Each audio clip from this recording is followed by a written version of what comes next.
todopoderoso. Él es altísimo y entonces Él puede hacer cualquier cosa. Él cumple sus promesas, pero también es necesario recordar que nada le es demasiado difícil. Mis hermanos y amigos que me escuchan, a la luz de este salmo uno puede llegar precisamente a la siguiente conclusión temprana. Nuestro Dios tiene el poder y el poder suficiente para toda debilidad humana, para toda situación humana. Y por eso Él es fuente de seguridad, de verdadera seguridad, y lo es para su pueblo.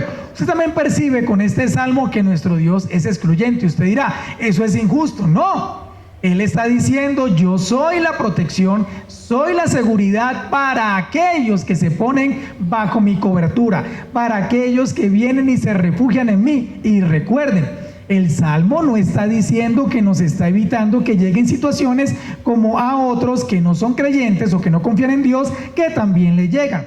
El Salmo lo que está diciendo es, tranquilo, descanse en mí, que yo sé cómo protegerle. A eso sí nos está invitando el Salmo.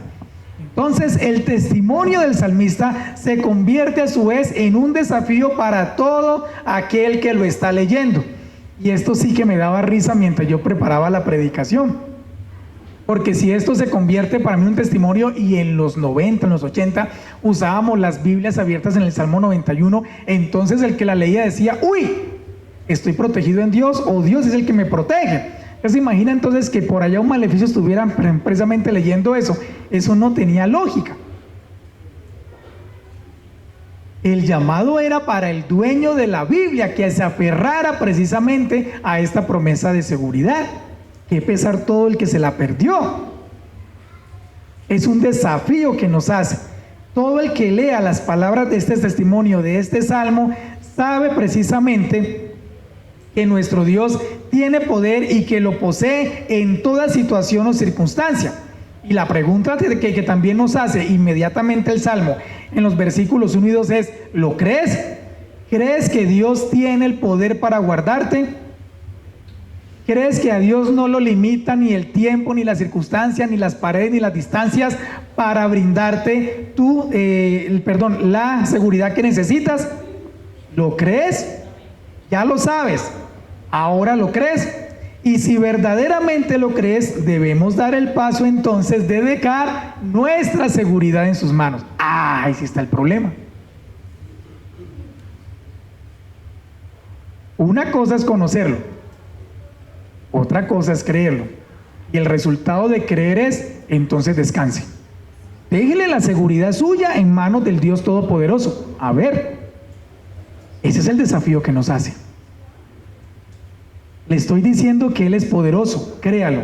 Y créalo, entonces déjele su seguridad en sus manos, que Él se encargue.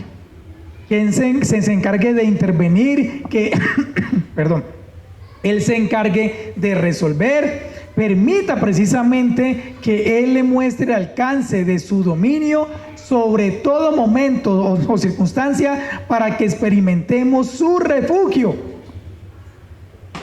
Usted ocúpese entonces de una cosa, ocúpese de su relación con Él, ocúpese de vivir una vida completamente segura en la comunión con Él, en su presencia. Disfrute de esa comunión que nos piden sus versículos que tengamos con Él. Póngase y disponga su vida para morar en la sombra del Altísimo. Permita que Él lo cubra verdaderamente con sus alas. Y a medida que usted disfruta de esa comunión con Él, va a sentir lo que significa estar seguros precisamente en Él. Esté dispuesto en esa sombra, en esa cobertura del Altísimo, a dejar en sus manos completamente aquello que le atormenta, completamente aquello que le causa dificultad. Nuestro Dios es la fuente de seguridad para todo el que viene a Él. Pero el que viene a Él con una actitud de sumisión, de reconocimiento, de un deseo de experimentar su presencia, y en la comunión con Él, en lo que Él también nos permite estar cerca de Él, encontramos precisamente consuelo, encontramos también gozo, ánimo, esperanza, de saber que Él ha estado y estará siempre presente en nuestras vidas. y que absolutamente nada se escapará de su atención. Usted sentirá el descanso, y yo también, de experimentar que nuestro Dios vela para nuestro bien y que no hay una gran paz como la que Él brinda de confiar en Él y obedecerlo y esperar que Él se ocupe de nuestras situaciones, que las resuelva, que las intervenga. No podemos dejar de olvidar que si nuestro Dios ha permitido una situación difícil en nuestras vidas, también la solución ya ha pasado por sus manos. A eso nos invita el Salmo. Espere la solución que Él tiene preparada para usted. Espere la defensa que Él tiene preparada por usted. Esté atento a su dirección. Esté atento también a sus recompensas. Esté atento a sus propósitos. Descanse que su vida está en sus manos. A eso nos está invitando esta primera parte. Nuestro Dios es verdaderamente la fuente de seguridad de su pueblo. Entonces podemos vivir tranquilos al abrigo del Altísimo. Lo segundo que hay que notar en este salmo a la luz de los versículos 3 a 13 y pensando precisamente en la pregunta inicial, ¿puede alguien sentirse completamente seguro? Y es que la obra protectora de Dios sobre su pueblo también se describe en este salmo. Mientras usted y yo estamos en comunión con Él, refugiados en Él, el Salmo nos deja ver que nuestro Dios es suficientemente capaz de proteger a los que en Él nos refugiamos. ¿Qué quiere decir eso? Que nos va a dar precisamente todo lo que necesitamos sentir o ver para que veamos que su seguridad, su presencia protectora está con nosotros. De esta manera los versículos 3 a 13 se convierten en una descripción de cómo nuestro Dios protege a su pueblo. Los versículos 3 a 4 nos dicen, solo Él puede librarnos. ¿Librarnos de qué? Solamente Él puede librarnos. ¿Librarnos de qué? De las trampas. ¿Para qué son las trampas? Las trampas las usan o las usamos los cazadores.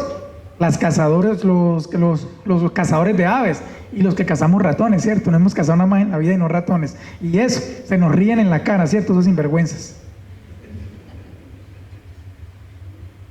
Pareciera que el salmista nos recordara en momentos en que se hacen las trampas, que no las vemos, donde uno haga una trampa a la vista de un ave o de un ratón, pues Ave María, ¿para qué una trampa, cierto? Pero uno no las ve cuando las están haciendo, por eso se caen en las trampas.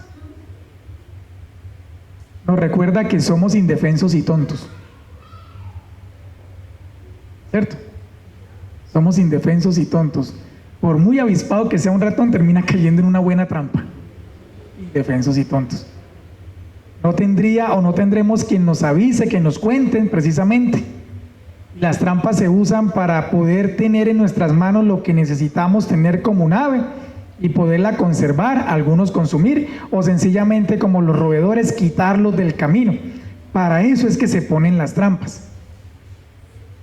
Nos está diciendo, hay gente, hay circunstancias, hay un mundo espiritual que está buscando su caída, que está buscando mi caída para quitarnos del camino.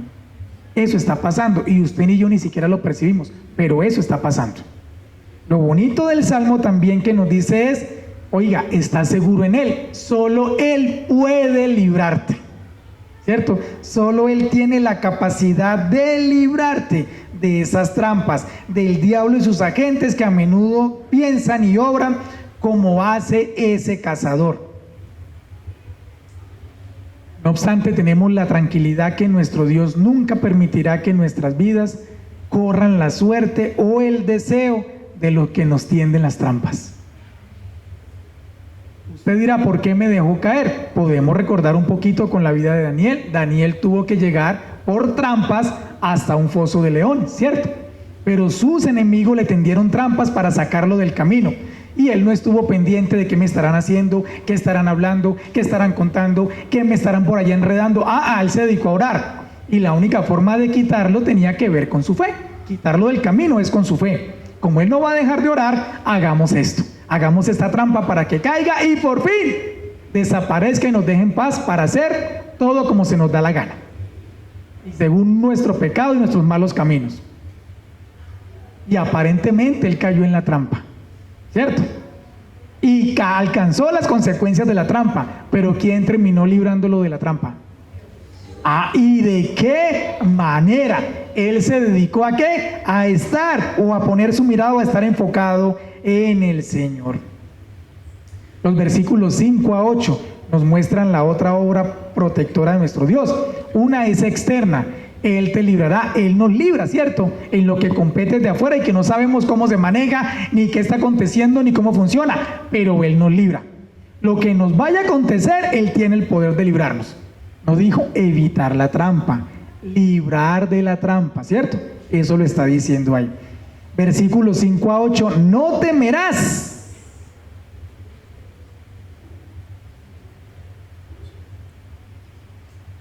¿Cómo usted sabe que vive inseguro? Por el temor. Y en esos versículos se nos describen también todo lo que se mueve y lo que tiene que ver con los temores de uno para la seguridad, la oscuridad. Todo lo que se mueve a oscuras donde uno no ve, y hablando también físicamente. Uno no sabe qué pasa en las noches y qué pasa en algo tan oscuro. A uno le produce cierta cosita la oscuridad, yo por dónde voy, ¿cierto?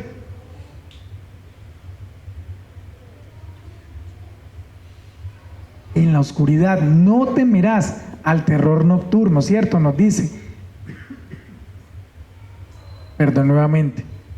No temeremos a lo que se mueva de noche o a lo que se mueva de día y que no sabemos que esté moviendo o que sepamos que se está moviendo con todos los peligros que puedan venir.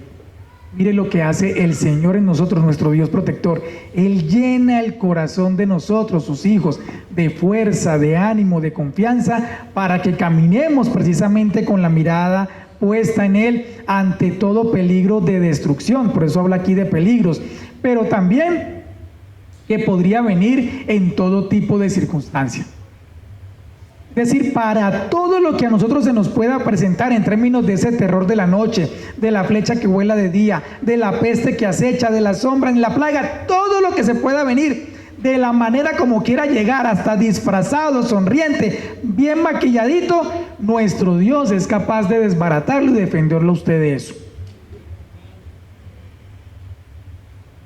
No se ponga a buscar la forma, los colores, los sabores de lo que le pueda venir y dárselas de que usted está atento para defenderse. Déjele eso al Señor. Déjele eso al Señor. ¿Nosotros en qué nos tenemos que ocupar? En buscarle, estamos orando con Él en su presencia, ¿cierto? En deleitarnos en su palabra, en vivir para Él, en obedecerle. Si bien es cierto, mis hermanos, el mal y las fuerzas del mal y la maldad en este mundo es real, es vigente y está activa. Estas preciosas palabras de este salmo nos recuerdan también que la protección y el cuidado de nuestro Dios es también real, es vigente y es activa para sus escogidos. Eso no lo podemos perder de vista, ni darle un nivel de superioridad precisamente a la maldad, cuando por encima está nuestro Dios y su poder. Entonces, este salmo, aunque no nos promete inmunidad, ni para usted ni para mí como creyente, ni porque nos refugiamos en él, lo que sí nos promete, mis hermanos, o más bien lo que sí nos garantiza, es que todo aquello que pueda suceder y que Él permita que llegue a nuestras vidas, Él tiene el poder de convertirlo para el bien de sus escogidos. Y recordamos esa hermosa palabra de Romanos 8:28. Todo obra para el bien ¿de quién?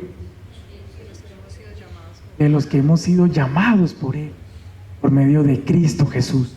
Si en Él hemos puesto nuestra esperanza, nuestra confianza, sabemos que contamos con un Padre Celestial que vela por nosotros 24/7 y que en sus manos tiene la capacidad de protegernos, de brindarnos la seguridad y de usar todo aquello que se ve malo, que nos preocupa, para el beneficio de sus hijos. ¿Cómo lo hace? Eso está en manos precisamente de nuestro Dios, ¿cierto? Ahora bien, este salmo también nos muestra que en contraste con la protección de sus escogidos, nuestro Dios también ha designado una recompensa para los impíos. De allí que a nosotros se nos anime también a considerar esto como una advertencia, para que en esa verdad nosotros caminemos cuidadosamente, con temor, bajo la sombra del Altísimo. Si bien es cierto, Él nos protege, nos cuida, hace que todo se vuelva en beneficio de nosotros, en términos de sus propósitos, también es cierto, ojo, porque así como nos protege y le paga a los impíos, es mejor caminar a su sombra bajo obediencia y vivir con la confianza de que los que caminamos sometidos a su voluntad no tendremos falta de ningún bien. Y por si acaso alguien está considerando, es que vea cómo le va de bien a los malos, pareciera que su maldad les prosperara, hasta con la ayuda del diablo, mire cómo les va con sus planes malévolos. Cuidado. Si está considerando por alguna razón mejor tomar el camino de los malos, cuidado. Hay una advertencia aquí. Si Él tiene la capacidad de proteger a los suyos y librarlo de las trampas y llenar su corazón de confianza, de valor, no quiera usted imaginarse lo que puede hacer con ese mismo poder para castigar a los impíos, a los hacedores de maldad. Cuidado. Dejémosles a Dios la maldad, dejémosle a nuestro Dios los planes del enemigo, que Él tiene la capacidad de librarnos. Él nos llama a que nos refugiemos en Él.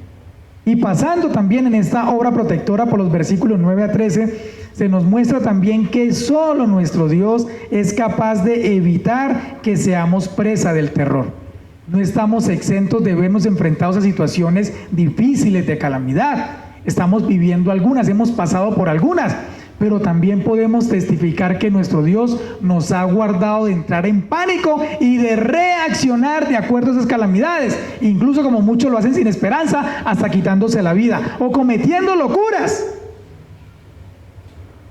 y añadiendo más problemas o calamidades a lo que ya precisamente les está tocando enfrentar. Por eso se nos dice que ante el mal o la calamidad o la plaga, nuestro Dios tiene la capacidad de protegernos y evitar que seamos presa del terror. ¿Cómo lo hace Él? De muchas maneras. El Salmo describe una, no necesariamente la única, ¿cierto? Pero es muy bonito como lo presenta. Nuestro Dios involucra a sus ángeles en su obra protectora. Él dará órdenes a sus ángeles acerca de nosotros. ¿Para qué? Para que nos guarden en todos nuestros caminos. Miren, Hebreos 1:14 nos dice que los ángeles son espíritus ministradores, enviados para servir por causa de los que heredarán la salvación, o de los que heredan la salvación. Con esto nos recuerdan varias cosas en el Salmo 91. Nuestro Dios no necesita de recursos y de fuerzas humanas y de ejércitos humanos para proteger a los suyos. Nuestro Dios sabe que la seguridad de sus hijos, de sus siervos, es un tema personal y que Él dispone a sus ángeles por la misma razón, porque Él considera que si es necesario, sus ejércitos personales deben estar dispuestos para eso. Ahora, siempre y cuando lo considere que así es. El punto aquí que nos está mostrando esta porción de los versículos 9 a 13 y toda la sección del versículo 3 al versículo 13 del Salmo 91 es la capacidad que tiene nuestro Dios en su obra protectora de proteger nuestras almas, de protegernos para que seamos preservados precisamente para sus propósitos y que nada nos pueda separar de su amor. ¿Hasta dónde está dispuesto Dios para llegar con su seguridad hacia nuestras vidas? Hasta desplegar sus ejércitos de ángeles. No quiere decir que necesariamente lo hace así, pero que está dispuesto a eso por usted si es necesario. Y póngase a pensar en la potencia del ejército de nuestro Dios, sus ángeles. Entonces, ¿por qué no vamos a confiar o a descansar en su seguridad? Y es como si uno también sintiera que en esos momentos donde se nos quiere llenar el corazón de terror, envía a sus ángeles para que nos levanten, no nos dejen caer. Oiga, muy interesante, Porque aquí usted tiene que dejar de hacer la oración a su ángel de la guarda. Eso no existe según este salmo, lo que dice ángeles. Le va a costar pasar muchas horas rezándole a los ángeles de la guarda. Y vamos a saber quiénes son. Sus ángeles, eso es un montón, eso es un ejército, una cosa impresionante. Es como si nuestro Dios fuera delante, su guardia real, que es un montón detrás. Pero claro, Dios no necesita ser guardado de nada. ¡Ja! Por eso ellos están al servicio de nosotros si Él lo considera necesario. Pero imagínenselo él en una situación de peligro suya, él al frente con toda una retaguardia de defensa para decir, cuidado, con uno solo. Ahora, ¿cómo será para toda su iglesia, su cuerpo? Una cosa majestuosa. Y el compromiso de nuestro Dios con su seguridad, el compromiso de nuestro Dios para que su vida y nuestra vida sean guardadas para sus propósitos eternos en Cristo Jesús. Está comprometido con nuestra seguridad. ¿Por qué no vamos a descansar en Él? ¿Por qué no le vamos a encomendar nuestras cargas? ¿Por qué no nos vamos a encomendar a Él con aquello que nos aflige? O sencillamente, ¿por qué no vamos a mantener una comunión con Él, sabiendo que en Él estamos completamente seguros? ¿Qué más necesitamos?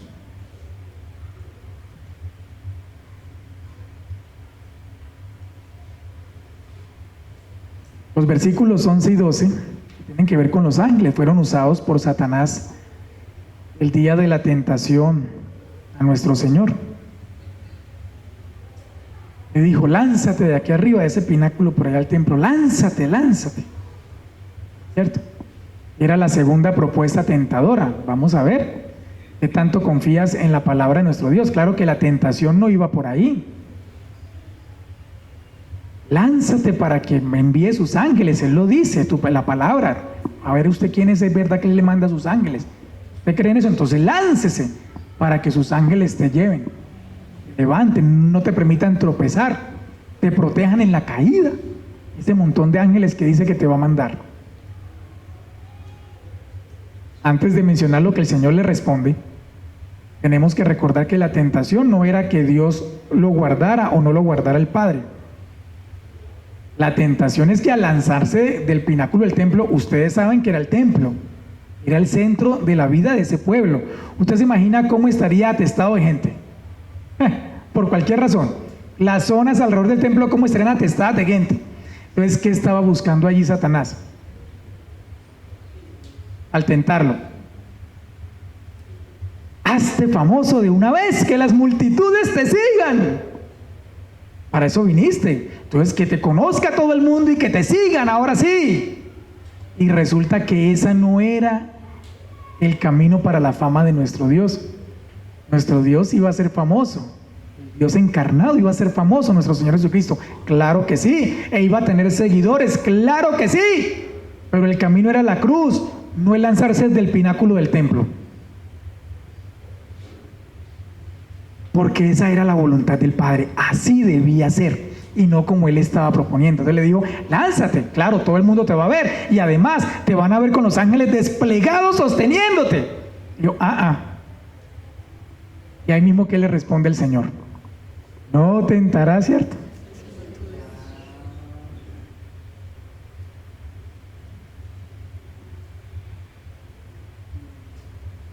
Nuestro Dios tiene las formas de asegurar a su pueblo. Por eso le dije, si es necesario, si Él lo considera necesario, despliega a sus ángeles. El asunto es que nosotros sabemos que Dios nos guarda por la razón sencilla de que quiere que hagamos su voluntad. Y en eso tenemos que ser guardados, y no solamente de lo externo, también de nosotros mismos. Para que vivamos para su gloria, para que precisamente disfrutemos de su presencia, caminemos en sus propósitos de salvación, y para que veamos que su presencia es real en nuestras vidas. Lo tercero que quiero mirar a la luz de este salmo, considerando que estamos al abrigo del Altísimo y que verdaderamente uno se puede sentir plenamente seguro, versículos 14 a 16, es que nuestro Dios está comprometido con la seguridad de su pueblo. Estos 3 últimos versículos nos hablan precisamente de la seguridad de nuestro Dios o del compromiso de nuestro Dios con su pueblo para guardarlo a través de 8 promesas. Hay 8 promesas aquí en términos precisamente de la protección de nuestro Dios, de la seguridad para nosotros. Y esto nos deja ver también que nosotros no podemos tener seguridad sin nuestro Dios, pero que a su vez podemos confiar que Él la va a brindar plenamente para nosotros. Creo que aquí están en la pantalla. Ah, mira, ahí están en la pantalla, si la pueden ver. ¿Cuáles son estas 8 promesas? Que se puede resumir, por cierto, en una grande. Nuestro Dios nos da la seguridad cuando estamos al abrigo de sus alas. Nuestro Dios promete darnos rescate. Pienso nuevamente en Daniel. Pienso nuevamente en los amigos de Daniel, ¿cierto? Y ahora pues pensando en los ángeles que envía, que es real, es real. Ahí quedó escrito en su palabra. Le dijeron a Nabucodonosor, los 3 amigos de Daniel, no vamos a adorarte a ti, rey, no podemos porque al único que adoramos a nuestro Dios. Y el Señor se fue enfureciendo y se fue prendiendo más que el horno que tenía calentando. ¿Sí? Pues los voy a lanzar para allá. Quiero que sepa nuestro rey que nuestro Dios puede librarnos, puede rescatarnos. Pero si no lo hace, no vamos a doblar la rodilla a ti. Esa es nuestra convicción y nuestra fe. Oiga, y les mandó a calentar el horno. Mejor dicho, que si usted tiraba la arepa donde está Jorge en la entrada, esa arepa desde allá, no alcanzaba a llegar a la mitad cuando ya estaba asada. Es más, quemada. Si el horno estaba aquí. Los hombres que lanzaron a los 3 amigos de Daniel, Sadrach, Mesach y Abednego, en el intento de lanzarlos, se achicharraron, miramos en Colombia, se quemaron. Y apenas llegando a la boca del horno, se quemaron. Y estos hombres caminaron con sus manos amarradas hasta dentro del horno. Esto fue impresionante. Cuando Nabucodonosor se da cuenta, resplandece algo más que las llamas del horno. Y se da cuenta que esta gente está con las manos sueltas. Claro, la candela se la derritió. Y los ve a ellos 3 caminando con ese cuarto personaje. A sus ángeles mandará cerca de ti que te guarden, o que te libren, que te rescaten. Y ni hablar de Daniel. Esta semana vi una imagen que me impactó mucho de esa escena de Daniel, pues fue la semana pasada. De Daniel en la escena de los leones, porque uno siempre ve a Daniel amarrado en un rincón esperando que lo van a, ¿cierto? Que lo van a hacer postre pues estos leones. Y primera vez vi una imagen que muestra a Daniel ya de su edad, con las manos atadas, pero mirando en dirección hacia la poca luz que le podía entrar, como mirando al Señor. Y los leones detrás, temiéndole y haciéndose cada vez más para atrás, ¿cierto? Así es como nuestro Señor rescata a sus hijos, cuando tenemos la confianza puesta en Él y no en lo que aparentemente nos va a hacer daño. Y el Señor sabe cómo librarnos. Envió su ángel y cerró, ¿qué? Las fauces de los leones.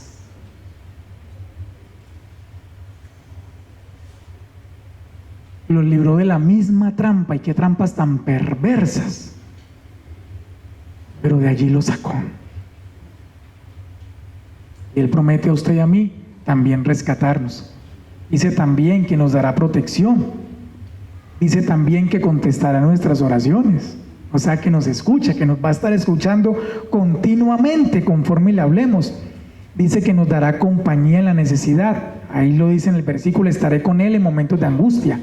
Su presencia, casi nada, este es el fuerte de la promesa. Su presencia estará siempre con nosotros, en cualquier situación, en cualquier circunstancia. Allí estaré contigo para librarte, para que sientas que estoy contigo cuidándote. Liberación, reivindicación, ¿cierto? ¿Por qué? Porque nos llenará de honores. Quisieron hacer esto con nosotros, destruirnos. Ahora imagínese el que persigue nuestras almas para apartarnos de la fe. ¿Usted se imagina el día que estemos en las nubes con nuestro Señor Jesucristo, recibiéndole, claro, es el que merece toda la gloria y honra, pero también para nosotros es una reivindicación. Los fieles, los que a pesar de toda situación o circunstancia confiaron en Él, perseveraron en la fe, en el amor por Él, por su palabra y por la iglesia, aquí está su recompensa. Eso es una reivindicación. Esa será la definitiva.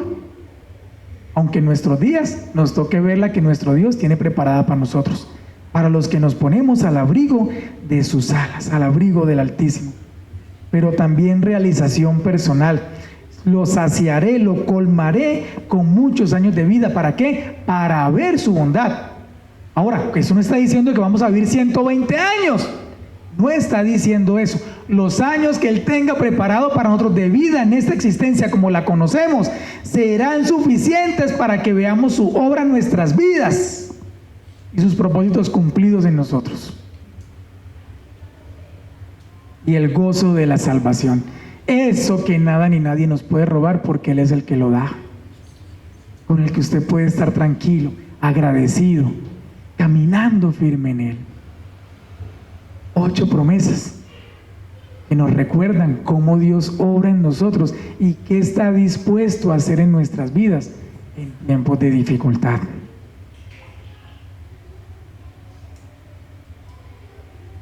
Claro que esta promesa está pensada para quiénes, o estas promesas están pensadas para quiénes, porque sí son condicionales, ¿cierto? Y lo dice ahí mismo estos últimos versículos. Dios está comprometido de esta manera con el que lo ama, con aquel que se aferra con ese amor a Él y guarda toda su esperanza en Él, el que se dedica a conocer su nombre, es decir, vive a la luz del Señor, de su revelación, de su palabra, pero que también lleva una vida de oración perseverante, porque dice, me invocará y yo le responderé. Nuestro Dios es la seguridad de su pueblo. Una pregunta al finalizar esta parte que debemos contestarnos, o que este salmo también nos pide que nos hagamos, es: ¿por qué he de temer los días de adversidad o dificultad cuando Dios es mi protector y el que me libra de mis angustias? ¿Puedo vivir plenamente seguro? Claro que sí, porque Dios es mi protector y el que me libra de mis angustias. Pero todo el que desea experimentar esta seguridad en su vida, ¿qué necesita hacer? Disfrutar de la comunión con nuestro Dios. Y nuestro Dios nos ha brindado esa posibilidad a ustedes y a mí por medio de Jesucristo, su Hijo. Para eso Él se entregó en la cruz. Para eso Él se sacrificó por usted y por mí, para que pudiéramos disfrutar de esa reconciliación con el Padre, de esa comunión viva, real, vigente, activa. Y de esa manera usted y yo experimentáramos lo que se siente vivir seguros, porque ahora estamos en las manos del Altísimo. Yo quiero que usted cierre sus ojos por un momento. Y piense en todas las veces que usted leyó este salmo y que usted lo conoció. Piense ahora en este momento si usted ha dado el paso de dejar su seguridad en el Señor. Ha pensado: Señor, yo quiero sentirme seguro, plenamente seguro, pero es que no puedo, me pasa esto, busco aquello, toco aquí, las cosas se me desbaratan. Y ese ha sido el problema. Que usted en sus esfuerzos, en sus estrategias, ha querido o ha buscado la forma de sentirse plenamente seguro, y ningún ser humano sobre este planeta, ni ninguna condición o circunstancia en este planeta, ni antes, ni ahora, ni después, tienen la capacidad de brindarnos esta plenitud de estar seguros en Dios. Eso solamente lo puede dar Él. Entonces dígale: Señor, yo estoy dispuesto a rendir esta seguridad en tus manos para que tú la lleves a cabo a tu manera. Pero hay algo muy bonito aquí, que la seguridad empieza a desarrollarse en esa comunión. Y tenemos hoy como iglesia la posibilidad de conmemorar el momento en el que el Señor Jesucristo nos dio la seguridad de su comunión, para que ahora tengamos descanso en el abrigo del Altísimo. continuación vamos a tener la cena del Señor. Y de la cena participamos lo que hemos reconocido a Cristo como Señor y Salvador y hemos puesto nuestra confianza plenamente en Él. Sin embargo, esta cena nos llama también a considerar cómo está nuestro corazón hoy delante de Él. Miren, una de las cosas por la que tenemos que pedirle perdón a nuestro Dios es que hemos tratado de ocupar su lugar como protector. Hemos tratado de impedir que Él sea la seguridad de nuestras vidas. Y no hemos descansado, no hemos puesto nuestras dificultades, nuestras necesidades en sus manos para que Él nos proteja y para que también le veamos trabajar en ellas, conociendo cómo su obra salvadora, protectora, se manifiesta en nuestras vidas. Y dígale: Señor, hoy quiero rendir esta parte de mi vida, de mis emociones a ti. Quiero que me des tu seguridad. Tú no la das como los hombres la dan y por tanto siempre fracasará, sino la forma como tú velas por mí y tienes cuidado de cada detalle de mi vida. Y lo especial de todo es saber lo comprometido que estás con mi seguridad, Señor, y lo dispuesto que estás a hacer, con tal de que yo persevere en tu llamado, con tal de que mi alma persevere en tu amor hasta el día de tu regreso. Es un tiempo también para arrepentirnos y decirle: Señor, yo debo ponerme a cuentas contigo. Y mientras usted piensa en esto, yo quiero recordarle lo que la cena, esa noche de la Pascua, también significa para nosotros. Cuando nuestro Señor se reunió con sus discípulos para cenar en su ministerio por última vez, les instruyó y les puso el nuevo significado de los elementos que ellos conocían de la obra redentora en el Éxodo. Y les instruyó respecto a lo que ahora esto significa para la iglesia en la obra redentora por medio de la cruz. Libertad, libertad del pecado y de la muerte, compromiso de nuestro Dios con sus escogidos, vida eterna, pero una comunión perfecta, estrecha, cercana con el Padre Celestial, con nuestro Creador. Y eso es lo que ahora podemos disfrutar en Él, y la seguridad que tenemos en la cruz cuando nos ponemos a la sombra de la misma. Y mientras los hermanos que nos van a ayudar con el servicio de la cena se acercan, yo le invito a que usted, que va a participar de la cena, se ponga de pie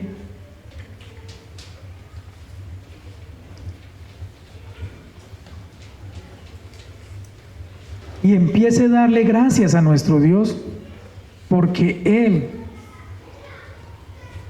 nos permitió participar de la copa de su comunión, la copa del pacto en su sangre, la copa que también nos ha sido dada para que celebremos que en Él tenemos remisión, que tenemos el perdón de los pecados, para que conmemoremos que su sangre derramada nos pudo limpiar de los pecados, nos pudo limpiar, pero también proteger de todo peligro que quiera acecharnos y apartarnos de sus propósitos de salvación.